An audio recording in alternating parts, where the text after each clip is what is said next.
Hello everyone, Assalamu alaikum. How are you all? I hope you are well. Welcome back to my channel in this new video. Today's video, how to remove page border in publisher document.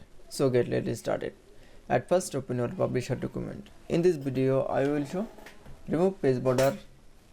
Now select from a border. Now keyboard press from the delete button. That it's. Then you show remove page border. Then again another page select. Now click for a border, select. Now press from delete. Now same apply, that is. Then you show remove page border in publisher document is very easy. I hope to enjoy the video. Please like, comment, share and subscribe my channel. Thanks for